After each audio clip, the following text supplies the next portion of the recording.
आप वो हैं जो क्लास 10th में हैं और फिजिक्स के फॉर्मूला चाहते हैं कि एक ही क्लास में आपको वो सारे के सारे फॉर्मूलाज मिल जाए जो न्यूमेरिकल्स में आपकी हेल्प कर सकते हैं? Hey guys, welcome back to Passbook. This is Yogesh. Class में हम डिस्कस करने जा रहे हैं वो सारे के सारे इंपॉर्टेंट फॉर्मूलाज जो आपके फिजिक्स में इंपॉर्टेंट रोल प्ले करते हैं। इनफैक्ट ये वो सारे फॉर्मूलाज हैं जो चाहे आप अपने हाफ ईयरली के एग्जाम प्रिपरेशन कर रहे हैं, फाइनल बोर्ड्स की तैयारी कर रहे हैं, या फिर आप अपने यूनिट टेस्ट की तैयारी कर रहे हैं, उसमें आपकी हेल्प करने वाले हैं। तो अगर आप वो हैं जो आज इस प्लेटफॉर्म पर पहली बार है, मेक श्योर कि आप पासबुक के चैनल को जल्दी से लाइक कर दें, अपने सभी फ्रेंड्स तक इस वीडियो को शेयर कर दीजिएगा, और साथ ही साथ अगर अभी तक पासबुक के चैनल को सब्सक्राइब नहीं किया है, मेक श्योर कि आप जल्दी से पासबुक के चैनल को सब्सक्राइब कर लें। बेसिकली देखिएगा, क्लास 10th के फिजिक्स के फॉर्मूलास हमें इन 4 चैप्टर से रिलेटेड डिस्कस करने हैं। और मैं आप सभी को बता दूं कि फिजिक्स में ये जो 4 चैप्टर्स आ रहे हैं उसमें फॉर्चुनेटली आपके 2 चैप्टर्स ऐसे हैं जिनमें कोई न्यूमेरिकल नहीं है। मतलब आपको मिलने वाली एक बहुत अच्छी सा सुकून, या फिर आप कह सकते हैं राहत, क्योंकि सिर्फ और सिर्फ लाइट के चैप्टर में और इलेक्ट्रिसिटी के चैप्टर में न्यूमेरिकल्स हैं। ह्यूमन आई और magnetic effects of electric current में आपके कोई भी न्यूमेरिकल नहीं है। बेसिकली ये 2 चैप्टर जो हैं, अगर आपने इस पर अपनी क्लास 10th में ग्रुप बना ली तो आपके बोर्ड एग्जाम्स में आपके सारे न्यूमेरिकल्स आपके हो सकते हैं। तो आइए डिस्कस करते हैं अपने पहले चैप्टर के साथ स्टूडेंट, जिसका नाम है light, reflection and refraction. Light के चैप्टर से जितने भी न्यूमेरिकल्स बनते हैं वो इन सारे फॉर्मूलाज पर बेस्ड है। मैं चाहूंगा आप से कि आप सभी के सभी स्टूडेंट्स अपने साथ एक नोटबुक और पेन लेकर इन सभी फॉर्मूलाज को नोट करें। आज हम डिस्कस करेंगे सारे फॉर्मूलाज, और बेसिकली उसके बाद जो नेक्स्ट क्लास होगी उसमें सारे के सारे हम इन दोनों चैप्टर से रिलेटेड न्यूमेरिकल की प्रैक्टिस भी स्टार्ट करेंगे। तो आइए शुरुआत करते हैं आज की इस अमेजिंग क्लास की with a very first formula of light chapter, जो कि बनता है on the basis of relationship between radius of curvature and focal length। इसका जो फॉर्मूला आता है वो आता है student R is equal to twice of F। इस फॉर्मूला को नोट करेंगे सभी के सभी, R is equal to twice of F। यहां पर स्टूडेंट ध्यान दीजिएगा, F का मतलब क्या है? F का मतलब है फोकल लेंथ। F का मतलब क्या है स्टूडेंट? Focal length. और R का मतलब क्या होता है? R का मतलब होता है radius of curvature. Radius of curvature. Basically अगर हम बात करें R is equal to 2F की, तो ये क्या होता है? बेसिकली अगर ये हमारा एक मिरर है और ये हमारी प्रिंसिपल एक्सिस है, सो आपको पता है यहां तक का जो डिस्टेंस होता है स्टूडेंट पोल से यहां तक का, इसे हम कहते हैं R, और इसे हम क्या कहते हैं? Focal length. ये कह रहे हैं ये radius of curvature focal length का डबल होता है। मतलब अगर फोकल लेंथ 20 सेंटीमीटर है तो रेडियस ऑफ कर्वेचर इसका डबल हो जाएगा, मतलब 40 सेंटीमीटर हो जाएगा। तो सबसे पहला फॉर्मूला क्या है? R is equal to 2F, यानी कि radius of curvature is twice of focal length. इसके बाद स्टूडेंट कॉन्सेप्ट आता है 2 इंपॉर्टेंट फॉर्मूलाज का, जिसके बेसिस पे मिरर और लेंस के न्यूमेरिकल्स आपसे पूछे जाते हैं। One is mirror formula, another one is lens formula. आइए दोनों फॉर्मूलाज के बीच में डिफरेंस देखते हैं और ट्रिक जानते हैं कैसे हम इन्हें याद कर सकते हैं। देखिएगा, मिरर फॉर्मूला के बारे में अगर हम बात करें तो मिरर फॉर्मूला क्या होता है? वो होता है student 1/F is equals to 1/V plus 1/U। ये हो गया आपका मिरर फॉर्मूला तैयार। लेंस फॉर्मूला क्या होता है स्टूडेंट? तो लेंस फॉर्मूला होता है, देखो इतना सा डिफरेंस है, 1/F is equals to 1/V minus 1/U। तो यहां पर प्लस लगना है, यहां पर माइनस लगना है। That's the only difference between this formula and this formula. यहां पर ये जो VU है ये सब क्या क्या है? तो ये बेसिकली क्या है स्टूडेंट? अगर मैं बात करूं U क्या है? तो U है ऑब्जेक्ट डिस्टेंस। मतलब ऑब्जेक्ट कितने डिस्टेंस पे रखा गया है फ्रॉम द मिरर। V क्या है? V होता है इमेज डिस्टेंस, मतलब इमेज ऑब्जेक्ट से कितनी दूर बन रही है। और स्टूडेंट F क्या है? तो F का मतलब है फोकल लेंथ। F से यहां पर मीनिंग है स्टूडेंट फोकल लेंथ का। यही same UV and F lens में भी है, मतलब अगर हम बात करें यहां पर u क्या है, तो ये हो गया आपका वही ऑब्जेक्ट डिस्टेंस, v क्या हो गया स्टूडेंट इमेज डिस्टेंस, और f क्या हो जाता है आपका फोकल लेंथ। v क्या हो जाता है स्टूडेंट इमेज डिस्टेंस और f हो जाता है फोकल लेंथ। तो बस इतनी सी बात याद रखनी है, मिरर फॉर्मूला का जब भी क्वेश्चन आएगा, मतलब मिरर के ऊपर बेस्ड क्वेश्चन आएगा, चाहे वो कॉनकेव मिरर कहे कॉन्वेक्स मिरर कहे, ये वाला फॉर्मूला लगाना है। बट जब लेंस का क्वेश्चन आएगा, कॉनकेव लेंस कॉन्वेक्स लेंस, तो ये वाला फॉर्मूला आप यूज करेंगे, 1/v minus 1/u is equals to 1/। इसके बाद नेक्स्ट कॉन्सेप्ट आता है मैग्निफिकेशन फॉर मिरर और लेंस का। देखिएगा मैग्निफिकेशन का फॉर्मूला अगर हम पढ़ रहे हैं तो मैग्निफिकेशन का फॉर्मूला क्या बनता है, तो मैग्निफिकेशन का फॉर्मूला बनता है student ratio of size of image to the size of object is equals to minus v/u। यहां पर h डैश क्या है स्टूडेंट, अगर हम देखें h डैश का मतलब है यहां पर साइज ऑफ इमेज, इमेज का साइज। h का मतलब क्या है स्टूडेंट, तो h है साइज ऑफ ऑब्जेक्ट। u का मतलब आपको पता ही है ऑब्जेक्ट डिस्टेंस, और v का मतलब क्या होता है स्टूडेंट, तो v का मतलब होता है इमेज डिस्टेंस, इमेज डिस्टेंस। ऐसे ही देखिएगा ये वाला फॉर्मूला जब हम लेंस के लिए लगाते हैं, जब हम लेंस के लिए लगाते हैं तो ये वाला फॉर्मूला क्या बन जाएगा, यही वाला फॉर्मूला बिल्कुल सेम आपको यहां पर भी लगाना है, h डैश अपॉन h, बस माइनस की जगह पर यहां पर प्लस आ जाएगा, v/u हो जाएगा। मतलब बेसिकली अगर हम देखें तो यहां पर भी h डैश क्या है, साइज ऑफ इमेज, h क्या है student, size of the object, u क्या है आपका, u है आपका ऑब्जेक्ट डिस्टेंस, और v क्या हो गया, इमेज डिस्टेंस। u हो गया ऑब्जेक्ट डिस्टेंस और v हो गया इमेज डिस्टेंस। That's it. ये आपके मैग्निफिकेशन के फॉर्मूलाज हैं। जब भी मैग्निफिकेशन आपसे पूछा जाएगा मिरर और लेंस में, सो आप बेसिकली ये दो फॉर्मूलाज को यहां पर अप्लाई करेंगे। One is magnification for mirror and another one is magnification for Lenz. ठीक है स्टूडेंट, ओके। इसके बाद स्टूडेंट कॉन्सेप्ट बनता है साइन कन्वेंशन का। जब भी मिरर फॉर्मूला या लेंस फॉर्मूला का क्वेश्चन आएगा, आपको बेसिकली मिरर और लेंस के लिए साइंस लगाने होते हैं। ये साइन 3 कैटेगरीज में अप्लाई होंगे। वो 3 कैटेगरीज कौन कौन सी है student, object distance, image distance and focal length. और आज जिस ट्रिक से मैं आपको याद कराने वाला हूं ना, आज के बाद आप कभी नहीं भूलेंगे। एक चीज याद रखना, कॉनकेव वर्ड कहीं पर भी आपको दिख जाए, कॉनकेव बहुत ही नेगेटिव है, कॉनकेव बहुत ही नेगेटिव है। तो चाहे आपको ऑब्जेक्ट डिस्टेंस लगाना हो, इमेज डिस्टेंस लगाना हो, फोकल लेंथ लगाना हो, सब में नेगेटिव लग जाएगा। सब में जो साइन आप लगाएंगे गिवन इंफॉर्मेशन के अंदर वो नेगेटिव होगा।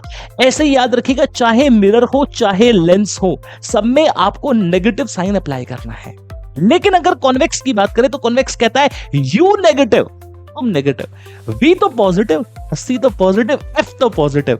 तो ये कहते हैं u negative, v positive, f positive. ये क्या कहते हैं, u नेगेटिव, v तो पॉजिटिव, f तो positive.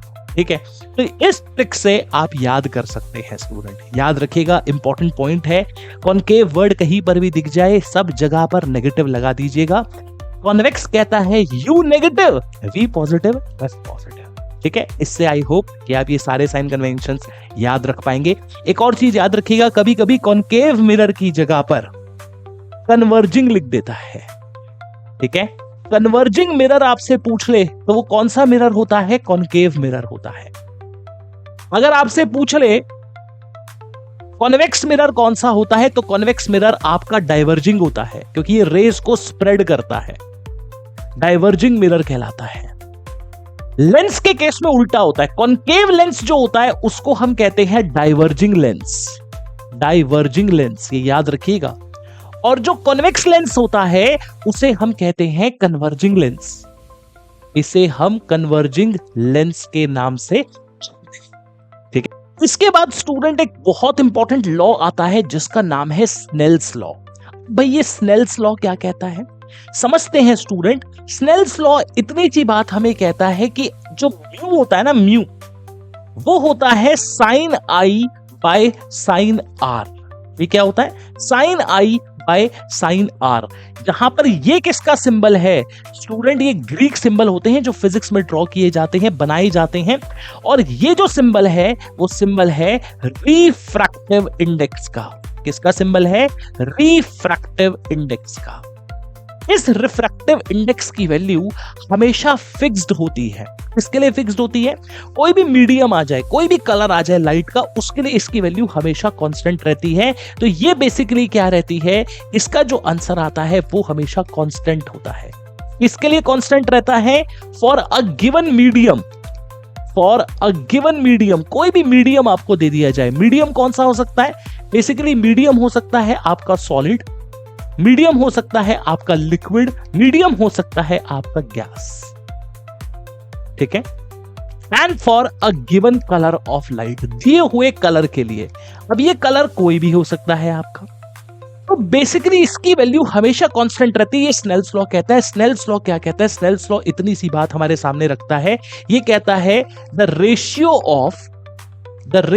Of sine of angle of incidence, sine of angle of incidence and sine of angle of refraction is constant for given medium and for a given colour of light. For given medium and for a given colour of light. तो formula निकल कर आता है Snell's law का। वो क्या आता है? Mu is equal to sine i by sine r. Mu is equal to sine i by sine r. और यहीं से एक और अच्छा सा कॉन्सेप्ट निकल कर आता है। वो किसका आता है स्टूडेंट? रिफ्रैक्टिव इंडेक्स का। अब ये रिफ्रैक्टिव इंडेक्स क्या होता है? बेसिकली रिफ्रैक्टिव इंडेक्स के बारे में अगर हम बात करें तो रिफ्रैक्टिव इंडेक्स, जिसको अभी अभी हमने इस सिंबल से डिनोट किया है न्यू, ये बेसिकली क्या होता है? तो रिफ्रैक्टिव इंडेक्स, अगर हमें फॉर्मूला लिखना है स्टूडेंट, तो वो फॉर्मूला क्या बनता है? रिफ्रैक्टिव इंडेक्स यानी कि nu is equal to ratio of speed of light in air. Speed of light in air, या आप कह लीजिए basically vacuum, to the speed of light in any other medium. Speed of light in any other medium, in any other medium. इन दोनों का ये ratio होता है। किस किस का रेशियो होता है? Speed of light in vacuum, जो कि फिक्स्ड है, आपको पता है 3 × 10⁸ मीटर पर सेकेंड होती है। अगर नहीं पता तो इसे अभी के अभी नोट करो, इंपॉर्टेंट है। अगर हम बात करें तो ये फॉर्मूला क्या निकल कर आता है? C/V। तो शॉर्ट अगर हम बोले न्यू का फॉर्मूला क्या आ गया? तो न्यू का फॉर्मूला आ गया C/V, जहां पर C क्या है? C है speed of light in vacuum. ये कितनी होती है? तो लाइट की स्पीड वैक्यूम में फिक्स्ड होती है और ये होती है 3 × 10⁸ मीटर पर सेकेंड। कितनी होती है लाइट की स्पीड वैक्यूम में? 3 × 10⁸ मीटर पर सेकेंड। वैक्यूम का मतलब क्या होता है? जहां पर हवा भी ना हो। ठीक है, उसको हम वैक्यूम कहते हैं। तो यहां पर आप कितना पुट करेंगे? 3 × 10⁸ मीटर पर सेकेंड। अगर मैं आपसे पूछूं इस रिफ्रैक्टिव इंडेक्स का SI यूनिट क्या होता है, तो देखो ये बेसिकली क्या है? एक रेशियो है। किसका रेशियो है? स्पीड ऑफ लाइट जो कि वैक्यूम में है to the speed of light in any other medium, जिसमें हमें उसकी फाइंड आउट करनी है। तो इसका कोई भी यूनिट नहीं होता। It's a dimensionless quantity. इसकी कोई डायमेंशन नहीं होती, इसकी कोई यूनिट नहीं होती। It's a dimensionless quantity. पूछा जाता है student what is the SI unit of refractive index? याद रखिएगा, there is no unit of refractive index. आगे लेके चलते हैं स्टूडेंट आप। बेसिकली लाइट के चैप्टर से बात करें तो एक बहुत ही इंपॉर्टेंट कॉन्सेप्ट निकल कर आता है। इनफैक्ट इसका कुछ अंश आपको ह्यूमन आई के चैप्टर में भी देखने को मिलेगा। इसका नाम है power of lens. Power of lens का मतलब क्या होता है स्टूडेंट? जब आप अपना चश्मा बनवाने जाते हैं तो आपको आई टेस्ट से वहां पर डायग्नोस किया जाता है, आई टेस्ट से गुजारा जाता है, और उस समय वो आपके आई टेस्ट से आपके लेंस की पावर को चेक करते हैं। अगर हम पावर ऑफ लेंस का कॉन्सेप्ट देखें तो पावर ऑफ लेंस का एक बहुत ही शानदार सा फॉर्मूला निकल कर आता है। इतना सा फॉर्मूला है बट इसको भी स्टूडेंट एग्जाम में गलत कराते हैं। क्यों? क्योंकि वो छोटी छोटी कुछ बारीकियों पर ध्यान नहीं देते, उसको आज हम यहाँ पर डिस्कस करेंगे। स्टूडेंट, अगर आपको क्लास अच्छी लग रही है ना, एक बार जल्दी से सब्सक्राइब कर लेना, चैनल को लाइक कर दीजिएगा, क्योंकि आपका लाइक हमेशा से हमारे लिए एक बिगेस्ट सोर्स ऑफ मोटिवेशन बनता है। और बैक टू द फॉर्मूला चलते हैं, P = 1/f। अब ये क्या है भाई? f का मतलब होता है, ध्यान दीजिएगा, फोकल लेंथ। f का यहां पर मतलब है फोकल लेंथ और p का मतलब है पावर ऑफ लेंस। अब एक बात समझिएगा ध्यान से, पावर ऑफ लेंस की अगर हम बात करें SI यूनिट क्या होती है, तो इसकी SI यूनिट बनती है डायोप्टर। क्या बनती है स्टूडेंट? डायोप्टर। बात करें अगर इस पावर की ना, तो जब भी आप पावर ऑफ लेंस का क्वेश्चन करेंगे ना, ये फोकल लेंथ जो आप यहां पर देख रहे हैं, ये मीटर में होनी चाहिए। It must be in metre. अगर ये सेंटीमीटर में दे रखी हो, इसको सबसे पहले मीटर में कन्वर्ट कर लेना। उसके लिए क्या करेंगे भाई? सिंपल सी बात है, सेंटीमीटर को मीटर में कन्वर्ट करने के लिए क्या करना है? 100 से इसको डिवाइड कर देना। तो ये याद रखना, जब भी आप इसका क्वेश्चन सॉल्व करोगे ना, तो ये जो फोकल लेंथ होनी चाहिए ना, it must be in metre. ये मीटर में दी हुई होनी चाहिए। अगर ये सेंटीमीटर में दे रखी है, तो सबसे पहले आप इसको मीटर में कन्वर्ट करेंगे, देन आप अपना आंसर फाइंड आउट करेंगे। ठीक है, चलिए। आपको पता है लेंस दो टाइप के हो सकते हैं, या तो आपको दिया जाएगा कॉनकेव लेंस या आएगा कॉन्वेक्स लेंस। आपको पहचानना हो कि कौन सा लेंस आपको प्रिस्क्राइब किया गया बाय ऑप्टिशियन। उसके लिए आप क्या करेंगे? मैंने आपको अभी भी याद कराया था कि कॉनकेव बहुत ही नेगेटिव है, कॉनकेव की पावर भी नेगेटिव होती है और कॉन्वेक्स की पावर क्या होती है? पॉजिटिव होती है। तो याद रखिएगा स्टूडेंट, पावर क्या है कॉनकेव लेंस की? तो ये है नेगेटिव। आपको कहा जाए कि आपको नेगेटिव पावर का लेंस जो है वो प्रिस्क्राइब किया गया है, तो कौन सा लेंस आपको प्रिस्क्राइब किया गया है? कॉनकेव। और याद रखिएगा स्टूडेंट, यहीं पे छोटे से नोट्स बना लीजिएगा, कौन सा डिफेक्ट आपकी आंखों में है, उसका नाम है मायोपिया। उसका नाम क्या है स्टूडेंट? मायोपिया। मायोपिया को कहते हैं नियर साइटेडनेस। इसमें पास का दिखाई देता है, दूर का दिखाई नहीं देता। इसमें पास का दिखाई देता है, दूर का धुंधला दिखाई देता है। ठीक है, और अगर आपकी पावर जो प्रिस्क्राइब्ड की गई है वो पॉजिटिव है, तो याद रखिएगा स्टूडेंट, जो डिफेक्ट आपको है उसका नाम है हाइपरमेट्रोपिया। इसे आप ह्यूमन आई के चैप्टर में पढ़ते हैं। और ये फार साइटेडनेस होता है, इसमें दूर का दिखाई देता है, पास का दिखाई नहीं देता। ठीक है, याद कैसे रखेंगे सर? बड़ी कंफ्यूजन सी हो जाती है मायोपिया और हाइपरमेट्रोपिया के बीच में। तो अगर आपको याद करना है तो इसकी एक छोटी सी ट्रिक है। देखो, मायोपिया की स्पेलिंग छोटी है, इसमें पास का दिखाई देता है, दूर का नहीं दिखाई देता। हाइपरमेट्रोपिया की स्पेलिंग देखो, बड़ी बड़ी है। ठीक है, तो इसमें दूर का दिखाई देता है, पास का क्लियरली दिखाई नहीं देता। अगर आपको ऐसा लेंस प्रिस्क्राइब कर दिया जाए जिसकी पावर पॉजिटिव और नेगेटिव दोनों है, पॉजिटिव और नेगेटिव दोनों है, ठीक है, इसका मतलब क्या हो गया? आपको जो लेंस प्रिस्क्राइब किया गया है वो है बाईफोकल लेंस। मतलब उसमें कॉनकेव और कॉन्वेक्स दोनों लगे हैं। ऊपर की तरफ कॉनकेव लगा है, नीचे की तरफ कॉन्वेक्स लगा हुआ है। और याद रखिएगा, जो डिफेक्ट आपकी आंखों में है उसका नाम है रेस बायोपिया। ये जनरली ओल्ड एज में होता है। इसमें पास की नजर भी कमजोर हो जाती है और दूर की नजर भी कमजोर हो जाती है। तो इसका मतलब इन्हें दिखता ही नहीं है, दिखाई देता है लेकिन धुंधला दिखाई देता है। ठीक है, इसी को दूर करने के लिए बाईफोकल लेंस लगाए जाते हैं, जिसमें कॉनकेव ऊपर की तरफ, कॉन्वेक्स नीचे की तरफ, दोनों को साथ में जोड़ के लगा दिया जाता है। तो बस ये थे आपके स्टूडेंट्स लाइट के चैप्टर के कुछ इंपॉर्टेंट फॉर्मूला। और अब शुरू करने जा रहे हैं एक बहुत ही शानदार सा चैप्टर जिसका नाम है इलेक्ट्रिसिटी। और डिस्कस करेंगे इलेक्ट्रिसिटी के सारे वो शानदार फॉर्मूलाज जो यहां से बनते हैं। देखिएगा, सबसे पहला कॉन्सेप्ट इलेक्ट्रिसिटी के चैप्टर से जो पूछा जाता है वो बनता है क्वांटाइजेशन ऑफ चार्ज पे। आप सभी जानते हैं चार्जेस दो तरह के हैं, पॉजिटिव नेगेटिव। पॉजिटिव को हम बेसिकली प्रोटॉन्स के नाम से जानते हैं और नेगेटिव को इलेक्ट्रॉन्स के नाम से जानते हैं। और आपको यह भी पता है कि जब भी करंट फ्लो होता है तो नेगेटिवली चार्ज्ड पार्टिकल यानी कि इलेक्ट्रॉन्स का फ्लो कंसिडर होता है। यहां पर एक कॉन्सेप्ट आता है स्टूडेंट क्वांटाइजेशन ऑफ चार्ज का, जिसका फॉर्मूला बहुत इंपॉर्टेंट है, Q = NE। Q = NE student, ये फॉर्मूला है। इस पूरे चैप्टर में जहां पर भी आपको Q दिख जाए वो सिंबल है चार्ज का। यहां पर बेसिकली N के बारे में अगर हम बात करें तो ये है नंबर, ये है नंबर का, नंबर ऑफ इलेक्ट्रॉन्स। और अगर हम ई के बारे में बात करें तो ई है charge on electron. Charge on electron which is 1.6 into 10 की पावर -19 कूलाम। ठीक है, माइनस से आप इसको सिंबॉलिकली रिप्रेजेंट करते हैं। चार्ज का एसआई यूनिट क्या होता है? अगर मैं आपसे पूछ लूं what is the SI unit for charge, तो चार्ज का एसआई यूनिट बनता है student coulomb.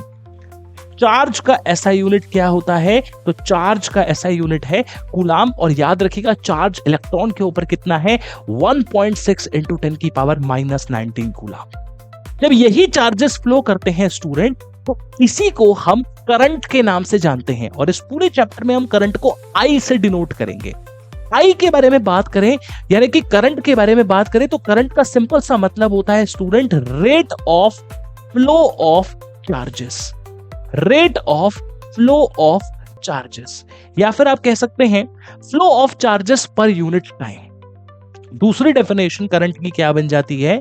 Flow of charges per unit time. देखो, फॉर्मूले को अगर हम समझ के पढ़ेंगे ना तो वो आपको याद हो जाएंगे, बट अगर आप रट्टा लगाएंगे तो it will be very tough for you. Concept क्या कहता है?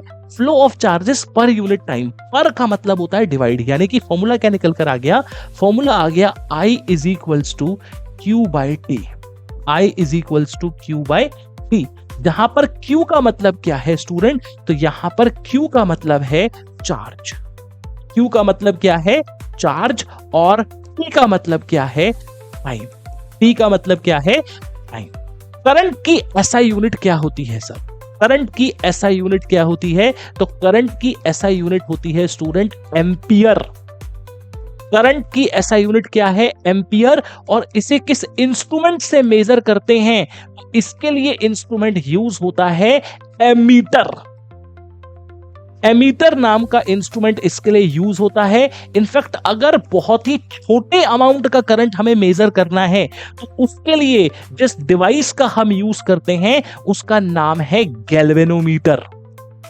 गैल्वेनोमीटर। गैल्वेनोमीटर कब यूज करना है? क्वेश्चन में आ जाए। An instrument is used to measure small amount of current. छोटी सी अमाउंट के करंट को मेजर करना है, कौन सा इंस्ट्रूमेंट यूज किया जाएगा? So to measure small amount of current, छोटे अमाउंट के करंट को मेजर करने के लिए हम यूज करते हैं गैल्वेनोमीटर। तो करंट का फॉर्मूला क्या आ गया? चार्ज अपॉन टाइम, यानी कि हम कह सकते हैं कूलाम पर सेकंड। देखो, चार्ज की कूलाम, टाइम की सेकंड, कूलाम पर सेकंड, या फिर एम्पियर। ठीक है, चलो आगे चलते हैं। बेसिकली इसके बाद कॉन्सेप्ट आता है स्टूडेंट इलेक्ट्रिक पोटेंशियल और पोटेंशियल डिफरेंस का। इलेक्ट्रिक पोटेंशियल और पोटेंशियल डिफरेंस दोनों में ही हम क्या कराते हैं स्टूडेंट? चार्ज की मूवमेंट कराते हैं from one place to another place in an electrical field. अब देखो, चार्ज ना बहुत ही ढीठ है। आप ये मान के चलो चार्ज बहुत ही जिद्दी है। वो एक पॉइंट से दूसरे पॉइंट तक नहीं जाता, उसको हमें लेकर जाना पड़ता है। और लेकर जाने के लिए हम इसके ऊपर क्या करते हैं? वर्क करते हैं, काम करना पड़ता है। इलेक्ट्रिक पोटेंशियल का मतलब क्या होता है? बेसिकली चार्ज को एक पॉइंट से दूसरे पॉइंट पहुंचाने के लिए जो काम हमें करना पड़ रहा है। इन शॉर्ट, इलेक्ट्रिक पोटेंशियल का जो फॉर्मूला निकल कर आता है वो आता है W बाई क्यू। क्या आता है स्टूडेंट? W by Q. जहां पर W का मतलब क्या है? Work done. और Q का मतलब क्या है? Q का मतलब है स्टूडेंट चार्ज।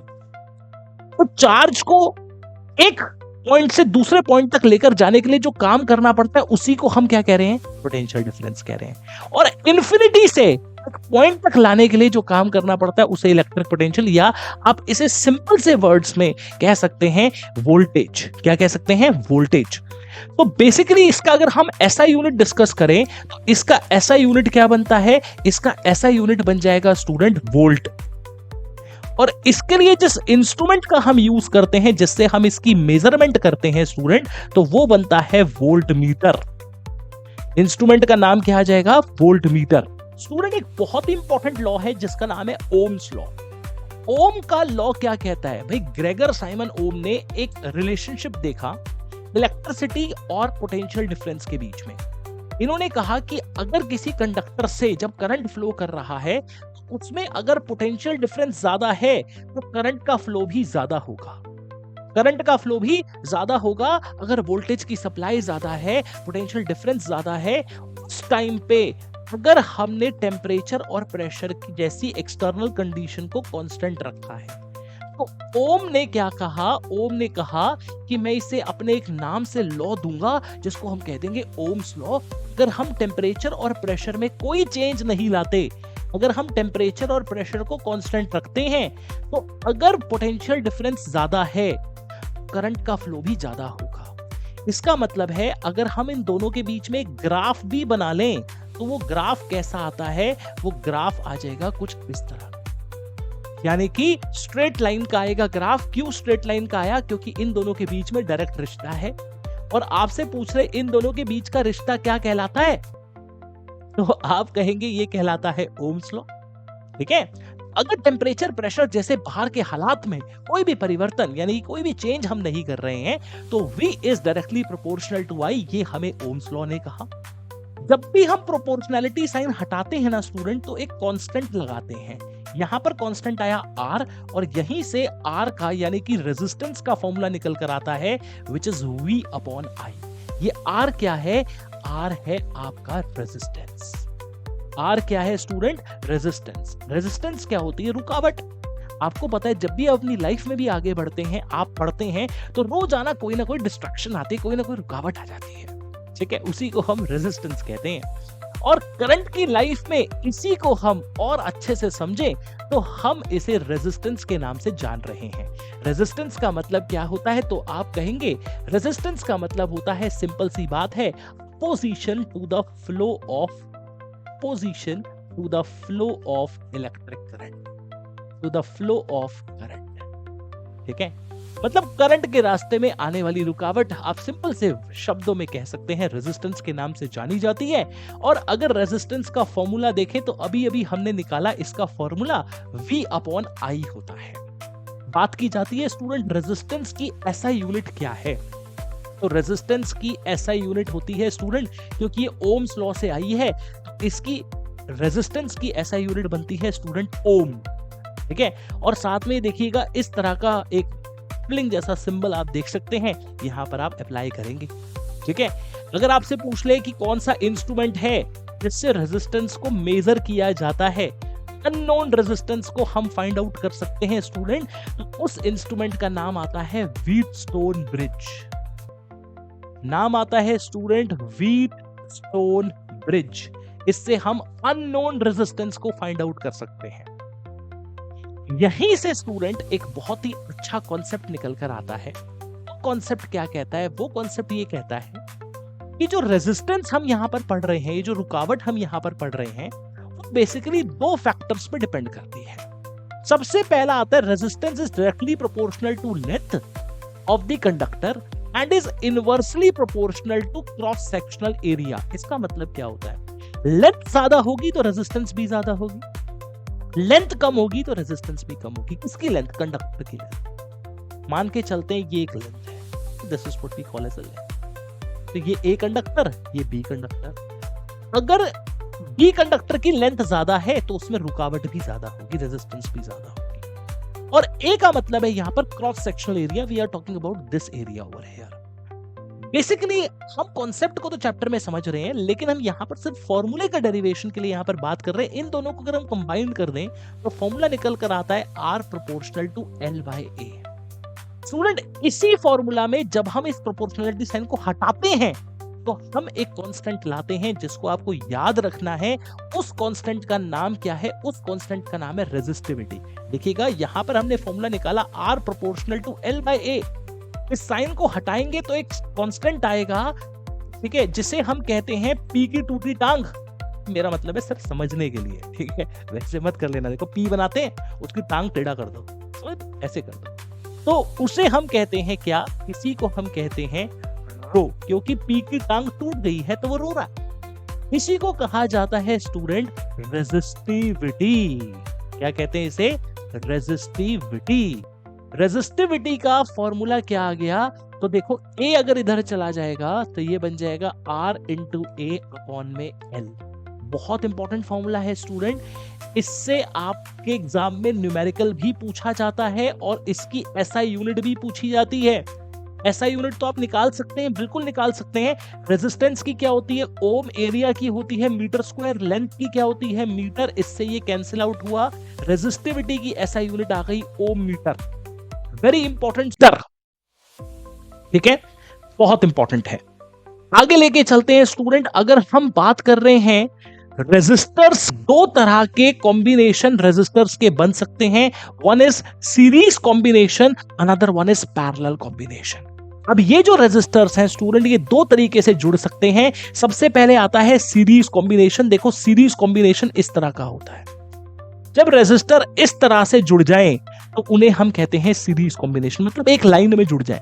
जब एक के ऊपर एक के ऊपर सॉरी एक के नीचे एक के नीचे एक के नीचे हो, मतलब इस तरह से कॉम्बिनेशन अगर आप देखो, इसे हम कहते हैं स्टूडेंट पैरेलल कॉम्बिनेशन। इसे क्या कहा जाता है? Parallel combination. देख रहे हो आप, एक के नीचे एक के नीचे एक। तो दोनों में क्या डिफरेंस हो गया स्टूडेंट? ये हो गया आपका R1, ये हो गया R2 और ये हो गया R3। ये एक ही लाइन में जुड़े हैं। बट जब ये ऐसे जुड़ जाएं, एक के नीचे एक के नीचे एक, तो इसे हम कहते हैं पैरेलल कॉम्बिनेशन। सीरीज कॉम्बिनेशन का फॉर्मूला क्या होता है? टोटल रेजिस्टेंस अगर आपको निकालना है, तीनों को जोड़ दो, R1 plus R2 plus R3। और पैरेलल कॉम्बिनेशन के लिए क्या करिएगा? फॉर्मूला लगाइएगा 1/R total is equal to 1/R1 plus 1/R2 plus 1/R3। जब फाइनल आंसर आ जाएगा तो उसको अपोजिट जरूर करना है, क्योंकि ये 1/RT की वैल्यू है, RT की वैल्यू नहीं है। उसको निकालने के लिए आप उसे अपोजिट करेंगे। इसके बाद स्टूडेंट कॉन्सेप्ट आता है इलेक्ट्रिकल पावर का। पावर के बारे में बात करें तो इलेक्ट्रिकल पावर का जो फॉर्मूला है वो बनता है न्यूमेरिकल में V इंटू आई। इस बात पर ध्यान दीजिएगा सभी के सभी कि पावर का फॉर्मूला होता है V इंटू आई, जहां पर V क्या है? V है इलेक्ट्रिक पोटेंशियल। I का मतलब क्या है स्टूडेंट? Electric current. I का मतलब क्या है? Electrical current. तो V हो गया इलेक्ट्रिक पोटेंशियल और I का मतलब हो गया स्टूडेंट इलेक्ट्रिक करंट। ध्यान दीजिएगा V अपॉन I, अगर हम पोटेंशियल और करंट को डिवाइड कर देते हैं तो रेजिस्टेंस आ जाता है, बट पोटेंशियल और करंट को मल्टीप्लाई कर दें तो क्या मिलता है स्टूडेंट? तो हमें पावर मिलती है। पावर की एसआई यूनिट क्या होती है? ध्यान दीजिएगा, तो एसआई यूनिट होती है पावर की वॉट। क्या होती है स्टूडेंट? वॉट। कमर्शियल यूनिट क्या होती है? बड़ी यूनिट क्या होती है? तो कमर्शियल यूनिट होती है किलोवाट। कमर्शियल यूनिट क्या है? किलोवाट। वेरी इंपॉर्टेंट, KW, ठीक है। और ध्यान दीजिएगा स्टूडेंट, क्या पावर का सिर्फ एक ही फॉर्मूला है? नहीं, पावर के और भी फॉर्मूलास होते हैं। वो कैसे निकलते हैं आपको पता है? R होता है V/I, ठीक है। वोल्टेज की जगह पर हम लिख सकते हैं R इंटू आई, बिल्कुल लिख सकते हैं। अगर हम यहां पर V की जगह पर R इंटू आई लिख दें, पावर का फॉर्मूला क्या बन जाएगा? R इंटू आई इंटू आई। तो पावर का एक और फॉर्मूला आ गया I²R। ये भी पावर का एक फॉर्मूला बन गया। ऐसे ही देखिएगा, अगर हम यहां पर I की जगह पर V/R कर दें, कर सकते हैं हम। यहां पर I चला गया, यहां पर R चला गया, तो I आ गया V/R। और इसमें अगर हम पुट करें तो हमारा एक और फॉर्मूला निकल कर आ गया। I की जगह पर आपने क्या लगाया था? V/R। तो ये आ गया पावर का एक और फॉर्मूला V²/R। ये स्टूडेंट क्वेश्चन भी आपके बोर्ड्स के एग्जाम में पूछा जा चुका है, इंपॉर्टेंट है। तीनों फॉर्मूलास पर ध्यान दीजिएगा। ये पहला फॉर्मूला है, ये दूसरा फॉर्मूला है और ये तीसरा फॉर्मूला है। तो पावर के 3 फॉर्मूले हो गए, ठीक है। याद नहीं करना, सिंपली समझना है कैसे आए, इससे आए। क्या फॉर्मूला है? R = V/I। एक बार V की जगह पर उसमें पुट करा, एक बार I की जगह पर उसमें पुट करा, और ये 3 फॉर्मूले पावर के तैयार हो गए। इन तीनों को अलग से नोट करके रख लो। पहला फॉर्मूला क्या आ गया? V इंटू आई। दूसरा फॉर्मूला क्या आ गया? I²R। और तीसरा फॉर्मूला क्या बन गया पावर का? तो तीसरा फॉर्मूला बन गया पावर का V²/में। क्वेश्चन पूछ लेगा इनमें से कौन सा पावर का फॉर्मूला नहीं है। वो कब निकाल पाओगे? जब ये पता होगा कौन कौन से पावर के फॉर्मूलास हैं, ठीक है। चलिए आगे चलते हैं। और एक और अच्छा सा कॉन्सेप्ट आपके सामने इंट्रोड्यूस करते हैं स्टूडेंट, ये भी बहुत अच्छा कॉन्सेप्ट है, concept of electrical energy. Electrical energy का मतलब क्या होता है भाई? इलेक्ट्रिकल एनर्जी का मतलब होता है, एक सिंपल से फॉर्मूला से हम इसे स्टडी करेंगे, वो है power into time. Power into time. आप सबके घरों में अलग अलग इलेक्ट्रिकल इक्विपमेंट्स लगे हुए हैं, वो अलग अलग टाइम के लिए चलते हैं, हर एक का एक पर्टिकुलर वॉट लिखा होता है, जैसे इतने वॉट का बल्ब, इतनी वॉट की ट्यूबलाइट, कितने घंटे के लिए वो चला, उससे अगर हम उसको मल्टीप्लाई कर दें तो उसी से हमारे घर के जो इलेक्ट्रिसिटी के बिल्स होते हैं उसको प्रिपेयर किया जाता है। फॉर्मूला बनता है पावर इनटू टाइम। ठीक है, यहां पर पी क्या है? पी है स्टूडेंट पावर।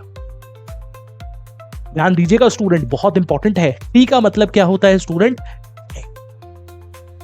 और इसकी एसआई यूनिट वॉट सेकंड नहीं होती है, याद रखिएगा, इसकी एसआई यूनिट होती है kilowatt hour. SI unit of electrical energy is kilowatt hour. In fact एक यूनिट बिजली खर्च होने का मतलब होता है 1 किलोवाट आवर। पूछा भी जाता है student, what is the relationship between kilowatt hour and joule? इसको अपने नोट्स में आज ही मार्क कीजिएगा, very important. Relationship between kilowatt hour and joule, वो क्या होता है? 1 किलोवाट आवर में स्टूडेंट 3.6 इंटू 10 की पावर 6 जूल होते हैं। Very very important. 1 kilowatt our में 3.6 इंटू 10 की पावर 6 जूल होते हैं। मार्क कीजिएगा VIP, very very important. 1 kilowatt hour is equal to 3.6 into 10 की पावर 6 जूल। ठीक है, इलेक्ट्रिकल एनर्जी के बारे में बात कर रहे हैं, इंपॉर्टेंट फॉर्मूला है पावर इनटू टाइम। पावर अगर यहां पर वॉट में दे रखी होगी, इस फॉर्मूले में हम उसे कन्वर्ट करेंगे किलोवाट के अंदर। याद रखिएगा, जैसे पावर ऑफ लेंस के अंदर हमने डिस्कस किया था कि जो फोकल लेंथ होना चाहिए वो मीटर में होना चाहिए, वैसे यहां पे पावर किलोवाट में होनी चाहिए। अगर वॉट में दे रखी है और टाइम आर में दे रखा है तो उसको हम कन्वर्ट करेंगे और उसके बाद हम इसे फाइंड आउट करेंगे। ठीक है स्टूडेंट, चलिएगा आगे लेके चलते हैं एक बहुत ही इंपॉर्टेंट कॉन्सेप्ट की ओर, जिसका नाम है heating effect of electric current. Student, इसे जूल्स लॉ ऑफ हीटिंग के नाम से भी जाना जाता है। This is also known as Joule's law of heating. और ये इस चैप्टर का लास्ट फॉर्मूला है जो आपको पता होना चाहिए। इस फॉर्मूले को हम कैसे डिनोट करते हैं? एच से डिनोट करते हैं, I square R T. Very important, H is equal to I square R T. और क्योंकि हीट एक एनर्जी है तो इसकी ऐसा यूनिट क्या आ जाएगी? इसकी ऐसा यूनिट आ जाएगी आपकी जूल। फॉर्मूला क्या बनेगा? आई स्क्वायर आर टी। सर यहां पर आई क्या है? तो आई है आपका करंट। यहां पर आर क्या है? तो आर है वही रेजिस्टेंस। टी क्या है? तो टी है आपका, तो फॉर्मूला क्या आ गया? आई स्क्वायर आर टी।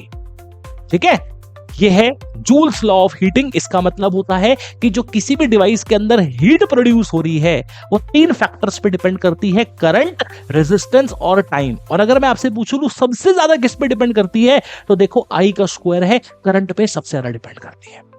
सिंपल सी बात हमने यहां पर करी है और सारे फॉर्मूलास देखो हमने यहां पर डिस्कस कर लिए हैं। अगर फिर भी आप चाहते हैं कि इन सबके नोट्स आपको मिल जाए तो टेलीग्राम का लिंक भी आपको यहां पर डिस्क्रिप्शन में दे दिया गया है। साथ ही साथ आप स्कैन करके भी हमारे इस टेलीग्राम चैनल को ज्वाइन कर सकते हैं। यहां पर आपको वीडियो की नोटिफिकेशन मिल जाएगी, लाइव क्लासेस के बारे में इंफॉर्मेशन मिल जाएगी और साथ साथ नोट्स मिल जाएंगे। आपके लिए शीट भी प्रिपेयर कर दी है जिसमें सारे के सारे ये सारे फॉर्मूला एक ही शीट में आपको दे दिए गए हैं। अगर आप चाहते हैं कि वो भी आपको मिल जाए, मेक श्योर कि आप जल्दी से अभी के अभी टेलीग्राम चैनल को ज्वाइन करें और वहां से इस शीट को आप ऑब्टेन कर सकते हैं। साथ ही साथ डिस्क्रिप्शन में भी आपको टेलीग्राम का लिंक दे दिया गया है।